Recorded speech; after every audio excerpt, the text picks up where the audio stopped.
시편 94편 시편 94편 3절에서 11절까지 봅니다. 시편 94편 3절에서 11절까지 교독하겠습니다. 여호와여, 악인이 언제까지 개가를 부르리까? 그들이 마구 짓거리며 오만하게 떠들며 죄악을 행하는 자들이 다 자만하나이다. 여호와여, 그들이 주의 백성을 짓밟으며 주의 소유를 공고하게 하며 과부와 나그네를 죽이며 고아들을 살해하며 말하기를 여호와가 보지 못하며 야곱의 하나님이 알아차리지 못하리라 하나이다. 백성 중에 어리석은 자들아, 너희는 생각하라. 무지한 자들아, 너희가 언제나 지혜로울까? 길을 지으시니가 듣지 아니하시리랴. 눈을 만드시니가 보지 아니하시랴. 뭇 백성을 징벌하시느니 곧 지식으로 사람을 교훈하시는 이가 징벌하지 아니하시랴. 여호와께서는 사람의 생각이 허무함을 아시느니라. 아멘.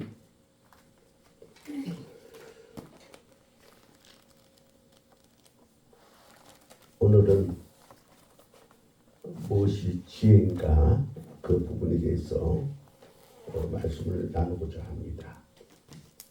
결론부터 말씀드리자면 하나님의 현존 의식을 갖는 것이 지혜다, 이렇게 말씀을 드리고자 합니다.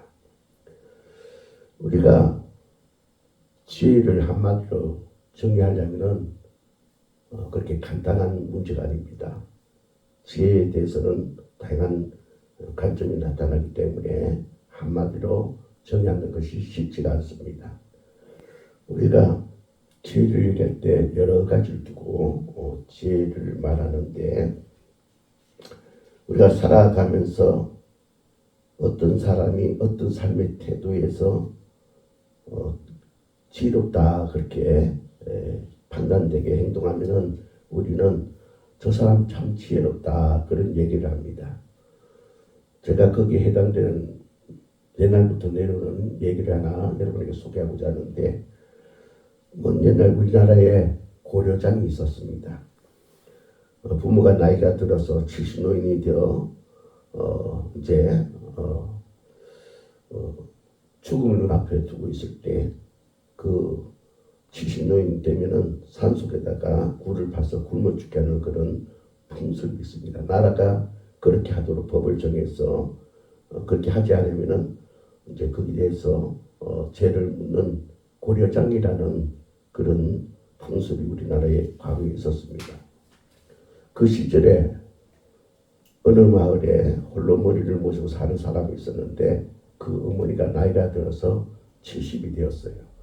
그래서 나라 법이 그러니까 할 수 없이 아들은 어머니를 지게에다가 모시고 산에 이제 고려장을 시키러 갑니다.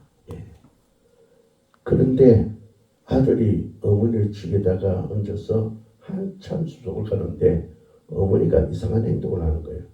그래서 뒤돌아보니까 소나무 가지를 뚝 잘라가지고 길에 던지고, 또 소나무 가지를 뚝 잘라가지고 길에 던지는 거예요. 그래서 아들이 이상해서 어머니에게 묻습니다. 어머니, 지금 뭘 하시는 겁니까? 그렇게 물으니까 그 어머니가 말합니다. 얘야, 너가 나를 고려장 시키고 돌아갈 때 행여나 길을 못 찾을까봐 내가 소나무 가지를 뚝 꺾어서 길에다 던졌다. 그러니까 내가 돌아갈 때 그것을 표시 삼아서 무사히 집에 잘 돌아가도록 해라, 그 얘기했어요. 아들이 그 소리 듣는 순간 가슴이 미어집니다.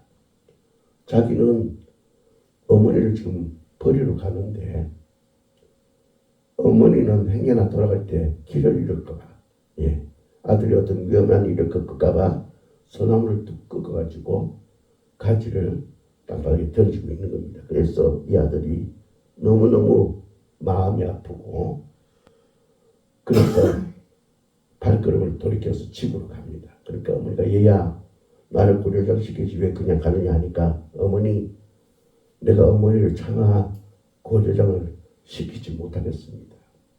제가 나라의 법을 어겨서 벌을 받는다 하더라도 내가 집으로 어머니를 모시고 가겠습니다 하면서 어머니의 만류를 뿌리치고 어머니를 집에 모시고 와서 마루 밑에 굴을 파가지고 거기에 어머니를 뭐 숨겨놓고 아무도 모르게 이제 공양을 합니다.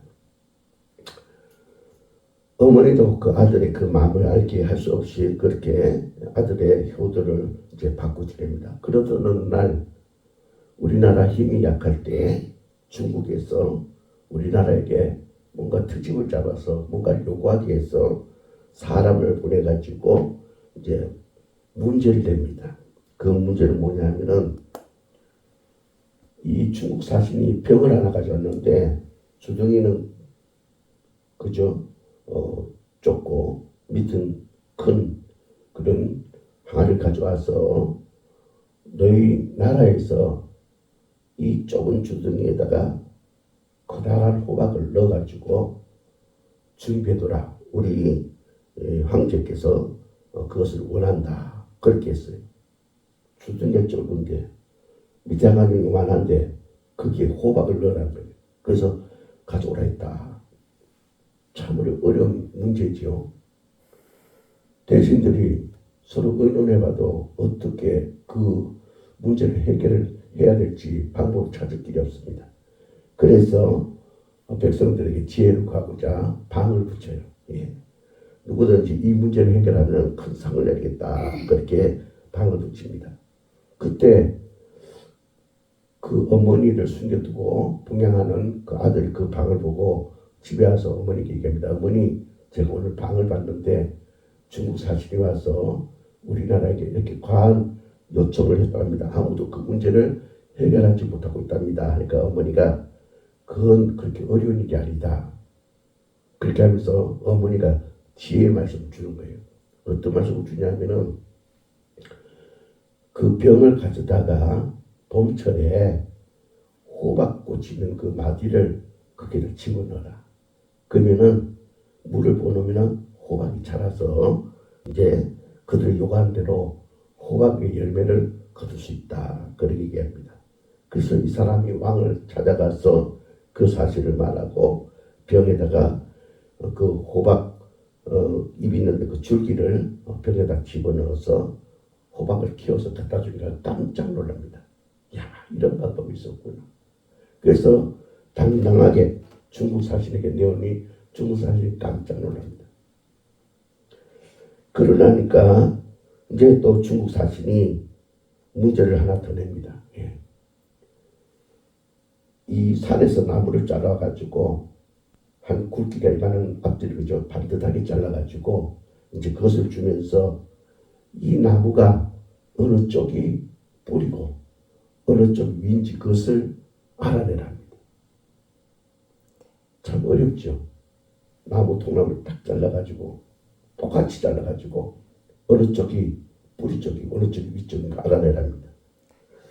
그래서 또 대신들의 의논에서 한 사람도 아는 사람이 없습니다. 그래서 이 지혜를 가진 그 사람을 불러들였어요.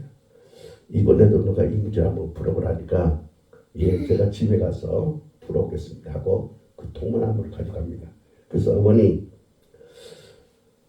이 통나무가 어느 쪽이 뿌리고 어느 쪽이 위를 향하는 건지 이 중국 대신이 또 어려운 문제를 내서 왕이 저를 불러서 이렇게 또 문제를 해결해 하신다. 어떻게 하면 좋겠습니까? 하니까 어머니가 말합니다. 그건 쉬운 일이다.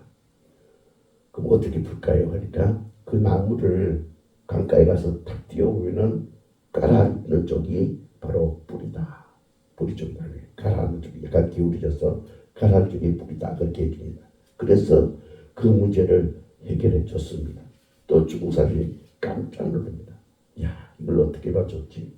마지막으로 한 번 더 내가 조선을 시험하겠다 하면서 또 문제를 내는데 어미사하고 새끼사하고 똑같이 생기고 덩치도 똑같은 놈을 데리고 와가지고 이제 문제를 냅니다.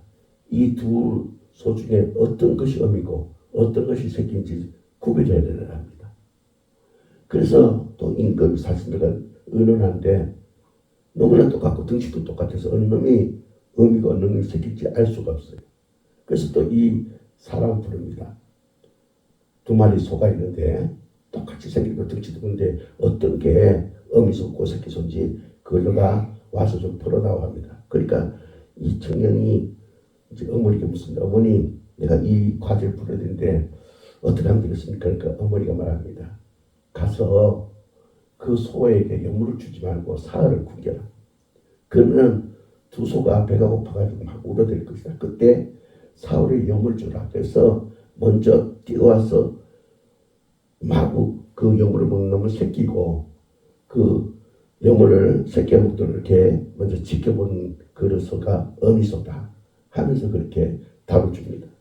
그래서 그대로 이 청년이 가서 임금과 중국 사진 앞에 그렇게 행해가지고 이것이 어미소고 이것이 새끼소다 정확하게 구별해냈습니다.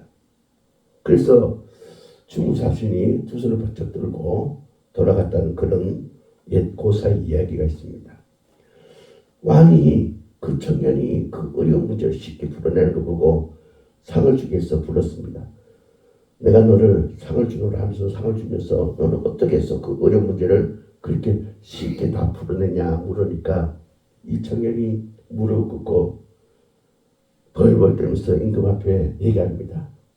임금님, 사실은 제가 임금님을 속였습니다. 무슨 얘기냐? 제가 그 문제를 푼 것이 아니라 사실은 고려장을 시키란 우리 어머니를 고려장 시키지 않냐고 차마 고려장 시킬 수 없어가지고 내가 집에 숨겨두고 봉양하고 있는데 그 어머니가 이 문제를 다 풀어냈습니다. 하니까 임금이 그 얘기를 듣고 깜짝 놀라면서 야, 나이 든 사람에게 그런 지혜가 나오는구나.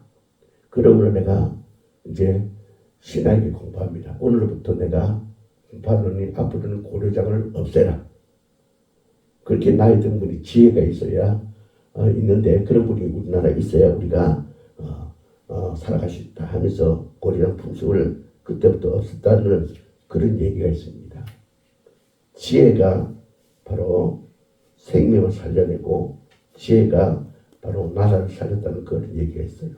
우리는 이렇게 살아가면서 축적되진 그런 삶의 지혜를 가지고 있는 사람에게 저 사람은 참 지혜롭다 그렇게 얘기합니다. 근데 지혜라는 의미를 그렇게만 또 한정시킬 수가 없어요. 어떤 사람이 어떤 단체를 아주 부드럽게 유연하게 잘 이끌어갈 때 그래서 맡겨진 일을 잘 감당해낼 때 지혜롭다 그렇게 얘기합니다. 또 지혜는 또 이런 측면에서 지혜롭답니다. 전쟁이 일어나서 이제 전쟁하게 될 때 앞으로 일어날 일을 미리 예측하고 거기에 대해서 군사 전략을 세워서 적그를 능히 물리쳐 내는 그래서 승리를 그런 장수를 지혜롭다 그렇게 얘기합니다. 불교에서는 보이지 않는 실체, 진실, 만물의 근원이 되는 이치를 찾아 나서는데 그것을 찾았을 때 지혜 있다 그렇게 얘기합니다. 참으로 이 지혜는 여러 그런 관점에서 우리가 지혜롭다 그렇게 정의를 할 수 있습니다.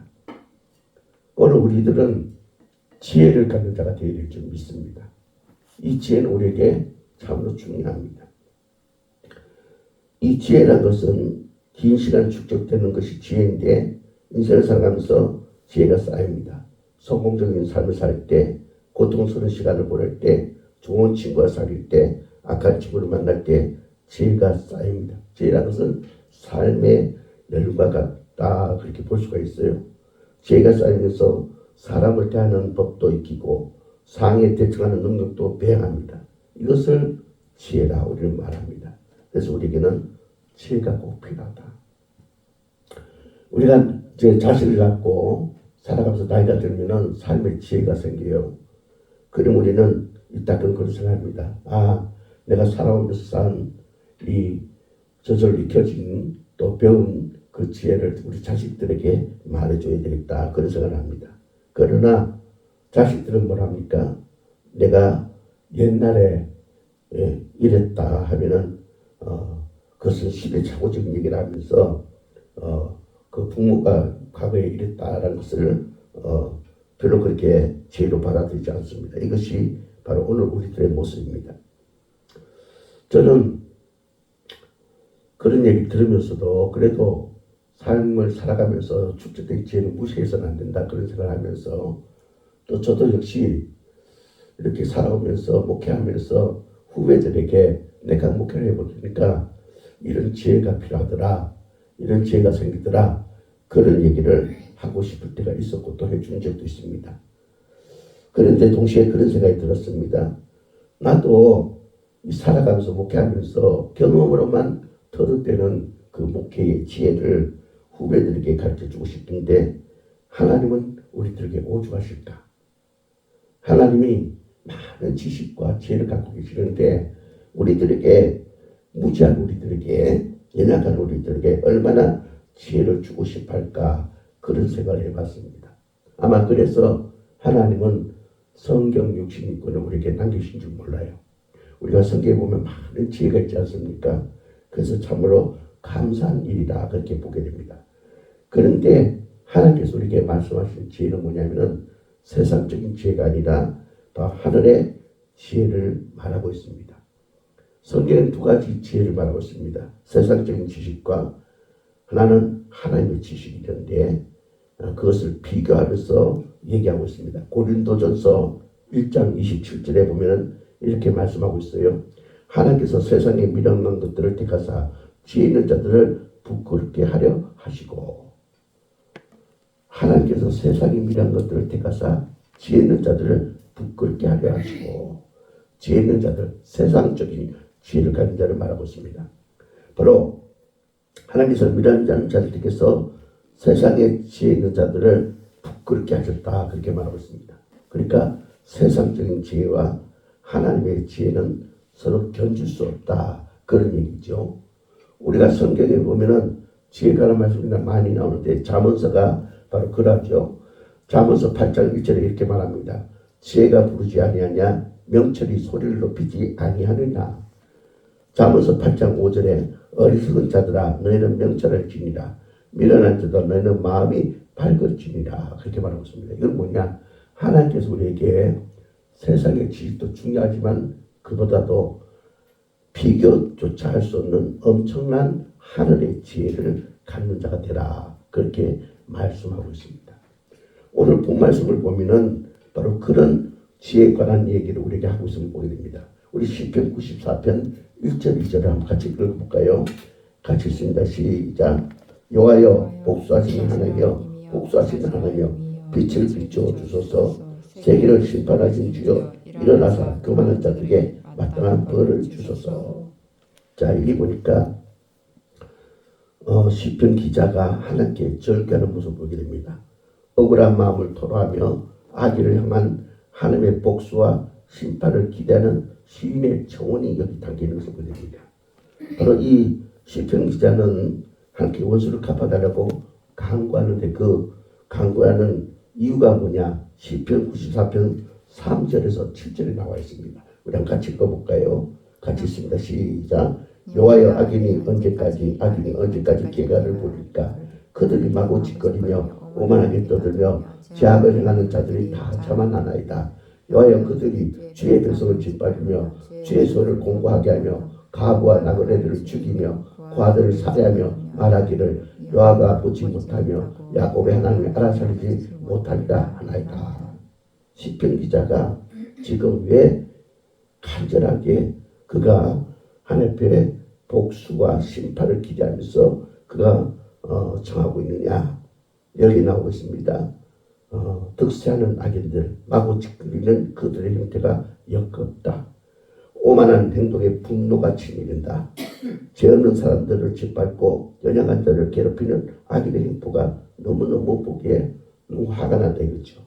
그래서 이 시편 기자는 얘기합니다. 복수하시는 하나님, 복수하시는 하나님 언제까지 저도 그냥 두고 계시렵니까? 당신은 지금 어디 계십니까? 그렇게 말하고 있습니다. 우리도 이런 경우를 종종 경험합니다. 악인이 승리하고 연약한 자들이 유린당하는 현실을 대면할 때가 있습니다. 선한 사람들이 억울한 일을 당하며 울부짖는 모습을 보곤 합니다. 하나님의 이름을 더럽힌 자들이 당당하게 잘 살아가는 모습을 보고 우리가 정말로 분노를 가지지 않을 수 없는 그런 상황을 우리가 경험합니다. 그때 어떻습니까? 우리도 하나님 앞에 호소하며 탄원을 구할 수밖에 없지요. 근데 하나님께서 그와 같은 시편 기자의 부르짖음에 이렇게 답을 하십니다. 시편 94편 8절 한번 볼까요? 같이 있습니다. 시작. 백성 중에 어리석은 자들아 너희는 생각하라. 무지한 자들아 너희가 언제까지 지혜볼까. 예.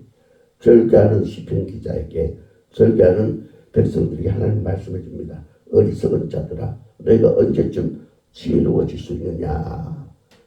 도리어 하나님께서 반문합니다. 예. 너희들이 언제쯤 그렇게 지혜로워질 수 있냐 하면서 하시는 말씀이 9절에서 11절에 이렇게 말씀합니다. 같이 한번 읽어봅시다. 시작. 귀를 주시니가 듣지 아니하시랴. 눈을 만드시니가 보지 아니하시랴. 우백성을 징벌하시는 이 곧 지식으로 사람을 교훈하는 이가 징벌하지 아니하시랴. 여호와께서 사람의 생각이 험함을 아시려니라. 귀를 주시니가 어찌 듣지 아니하겠으며 눈을 만드시니가 어찌 보지 아니하느냐. 무백성을 징벌하시니 곧 지식으로 사람을 교훈하시니가 징벌하지 않겠느냐. 여호와께서는 사람의 생각이 험함을 아시느니라. 그렇게 말했습니다. 그러니까 지금 하나님께서 그저 막 억울한 일들을 보고 경험하면서 분노가 일어난 건데 하나님은 왜 복수해 주지 않습니까? 어디 계십니까? 그렇게 말씀할 때 하나님은 그렇게 말합니다. 그 시편 기자에게 너는 언제까지 그렇게 어리석게 생각할 거냐?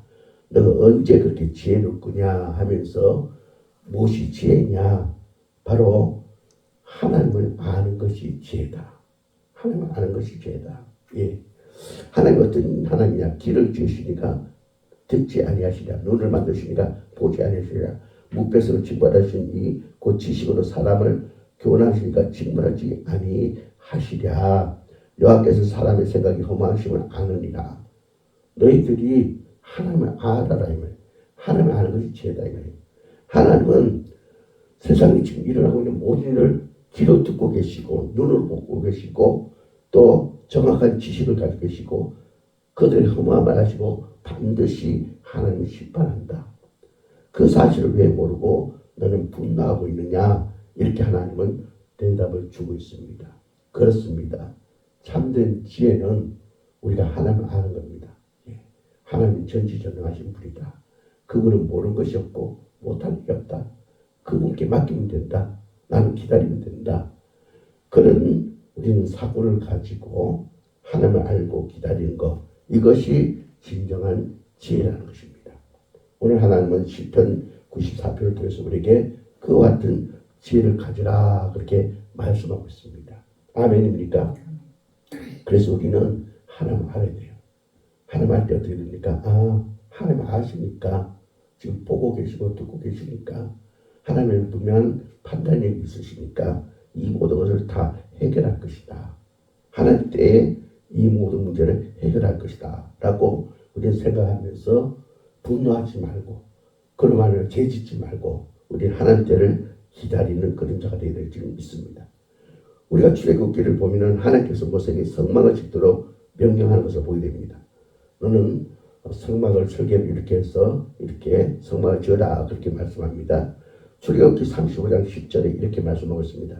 물은 너희 중 마음이 지혜로운 자는 와서 여호와께서 명령하신 것들을 다 만들지어라. 자 여기 보니까 하나님께서 너희 중에 마음이 지혜로운 자는 와서 여호와께서 명령하신 것을 다 만들어라 그렇게 말했어요. 그래서 지혜로운 자는 어떤 지혜로운 자입니까? 창의력이 높은 사람이냐? 무엇인가 더 만들어낼 수 있는 사람인가? 뭔가 능력이 뛰어난 사람인가? 그런 사람이 지혜로운 사람인가 우리가 생각할 수 있는데 그러하지 않습니다.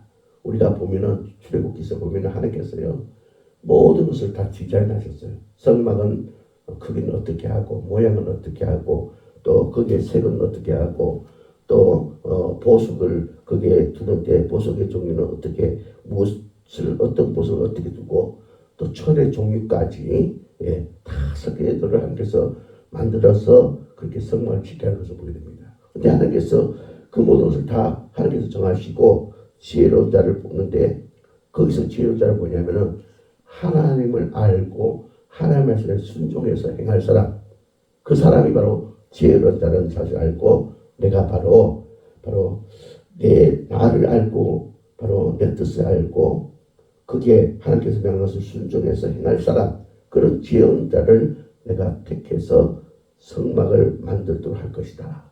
그렇게 출애굽기 35장 10절에서 말씀하고 있다는 것입니다. 그러면은 여기서 우리가 말씀을 정리하면은 지혜는 뭐냐? 지혜는 뭐냐? 우리가 한마디로 말하면 하나님 인지 감수성을 가진 자가 지혜로운 자다. 하나님 인지 감수성. 그러니까 우리는 영적 인에 민감해서 우리가 하나님께서 하시는 일들에 민감하게 반응하는 것, 이것이 바로 지혜라는 것입니다. 그래서 오늘을 살아가는 우리들은 바로 우리는 이런 영적인 민감성을 가지고 살아가는 그런 자가 되어야 될 줄 믿습니다. 오늘 우리는 종교개혁주를 맞이하고 있습니다. 올해로 506주년을 맞이하는데 오늘 한국교회를 보면은 정말로 참담한 심정입니다. 교회가 제 기능을 하지 못하고 있습니다. 교회가 그저 세상의 공동체 중에 하나로 그렇게 되어져 간 것을 보게 됩니다. 그러면서 어쩌다가 교회가 이렇게 됐을까? 참 그것을 보면서 마음 아파하는 그런 모습들을 보고 또 우리 역시 그렇게 마음 아파하는데 왜 교회가 이렇게 교회 정체성을 잃어버리고 교회가 타락하고 교회가 제 기능을 하지 못하느냐? 한마디로 하나님에 대해서 인지하는 그런 감수성이 떨어졌기 때문에 그러하다는 것입니다. 제가 울산에서 전임 전도사로 담임 목사님 모시고 계실 때 청년부를 인도했는데 그때 청년회에서 이제 수련회를 가게 해서 기도원에 가서 수련을 하는데 이제 그 기도 시간을 가지고 통성 기도하는데 그 청년회 여자 부회장이 기도를 하는데 우연히 들었어요. 하나님 성령님께 민감하게 하소서, 그런 기도를 들었습니다. 그걸 듣고 제가 중요한 기도구나, 그 기도를 배웠어요. 성령님께 민감해야 된다. 지금 성령께서 우리를 견인해 가시거든요. 성령께서 지금 우리 교회를 이끌어 가시거든요. 그러므로 성령께서 말씀하신 것에 우리는 민감해서 그 음성을 듣고 우리 거기에 빠르게 반응하는 자가 되어야 됩니다.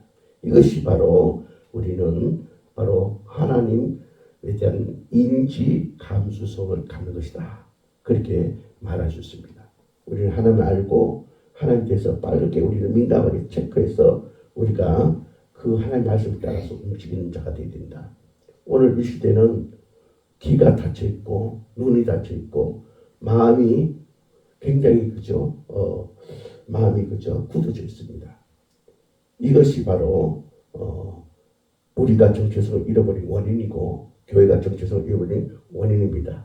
우리는 바로 이 종교개혁주를 맞이하면서 우리 자신을 계획하고 교회를 계획해야 되는데 우리는 하나님에 대해서 민감한 자가 되어야 될 줄 믿습니다. 그래서 하나님의 음성을 듣고 거기에 바르게 반응할 때 우리는 지혜자로서의 삶을 살게 될 줄 믿습니다. 저와 여러분이 하나님에 대해서 민감해서 하나님께서 말씀하실 때 그것을 잘 인지하는 그런 이 감각을 갖기를 주님으로 축복합니다. 한경준 목사님이 살아계실 때 마지막을 남한산성에서 보내셨습니다. 거기에 가면은 한경준 목사님이 살아생전에 쓰던 방과 그 모든 물품들, 생활용품들이 있는데 한 번은 한국교회 내노라는 교회 유명한 목사님들이 한경준 목사님 찾아가서 배우면서 이런저런 이야기를 하면서 마지막으로 우리 후배들에게 가슴에 새길 만한 그런 말씀을 주십시오. 그렇게 부탁을 했답니다. 그러니까 한경준 목사님 하신 말씀이 목사님들 예수님 잘 믿으세요 하더래요. 특별한 얘기할 줄 아는데 너무나 평범한 얘기.